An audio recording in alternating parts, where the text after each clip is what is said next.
Well, hello there. I'm gonna do a review of this book right here, Charles Bukowski's Pulp. It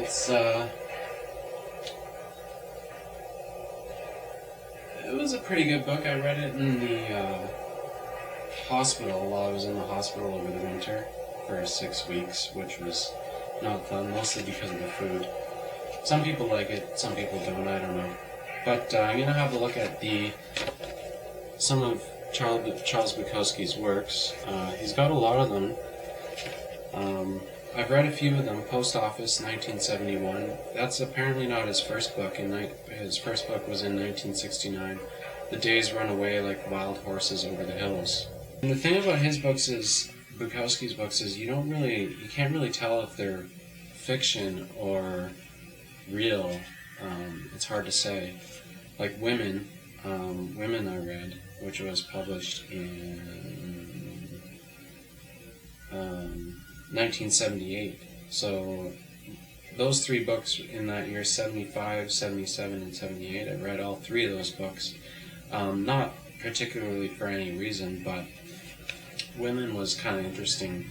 The only difference between now, it had a lot to do with the interplay between men and women, and it was interesting. Everything seemed a lot different, but still the same. Like the old Jetta he used to drive, and no text messaging, and everything cost less. It was like, when he talks about how much he's paying for rent at that time, in LA, mind you, it's kind of interesting that, paying twice that much out here, Northern Ontario. Ham on Rye, I keep on getting recommendations to read Ham on Rye, which is another novel.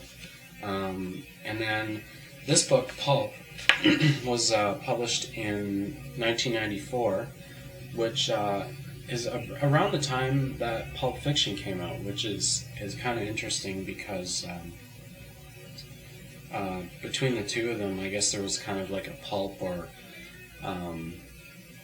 hard-boiled kind of film noir type fantasy or vision for the early 90s, which kind of was a cult classic, or, well, it wasn't really a cult classic, it was just a mega hit there.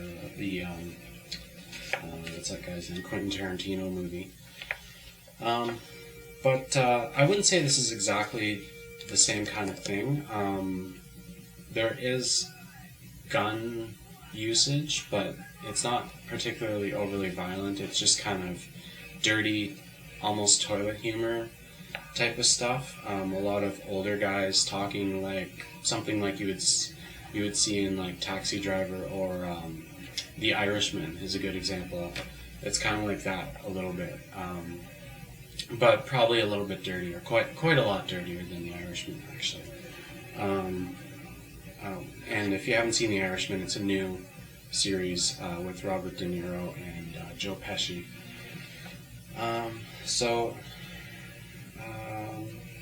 Another thing I thought about this, well, I was reading it in the hospital. At first they wouldn't let me read it in the hospital because there was a gun on it. And, Charles Bukowski, it's kind of a one of those standout names that people know who it is. And when you see this on here, it says Charles Bukowski Pulp, you pick it off the shelf, and then that's what it is. That's what you're expecting, right, from Charles Bukowski. But another thing I noticed too is there's no description on the back of the book, which is kind of interesting.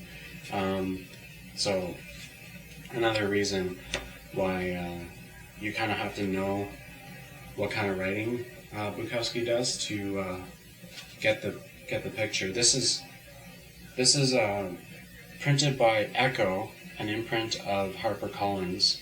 So Ecco publishes a lot of authors' posthumous works, so after they died. But this one, I can't decide if this was written or published before he died or after he died, because it's his last work. He died in 1994, and it's published on Ecco, but he still may have been alive. So it's his last work while he was alive that was possibly published before he died.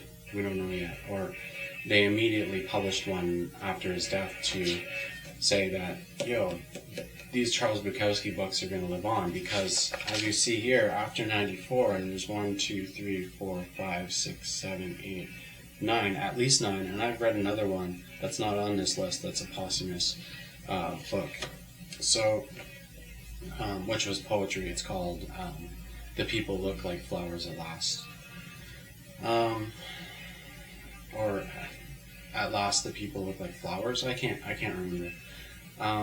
The other thing about this book that I thought was interesting, although I didn't think it was the greatest book, I definitely think there were better Charles Bukowski books. Women is probably my favorite, although a lot of people will say either Ham on Rye, which was published in 82, or Post Office, which was his first novel, and Uncut, still on the version of Post Office that I have, says funniest book of all time.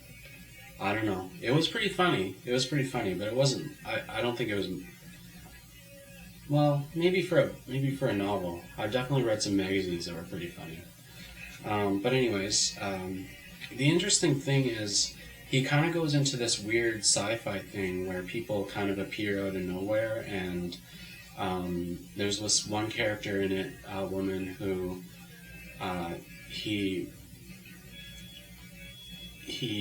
she's from another planet or something like that, which was different. But I feel like in his older age, when he was writing this, he may have been looking for something beyond what was on Earth, because he was possibly older and somewhat dying, and in his time he survived a few different illnesses, a few different ailments. I know that. He talks about them in some of his other books, how realistic that is compared to life in his fiction books. I don't know.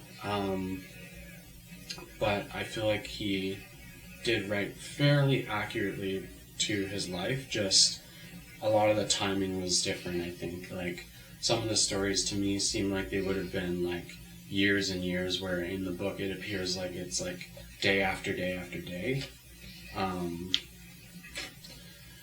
But certainly an interesting character, and what surprised me is when I listened to him speak, read some of his poems, some video clips of him reading his poems, he didn't have the greatest of voices, but the content was quite good. So this one is kind of a film noir type thing, not one of his best books, but pretty good, a fast read overall, and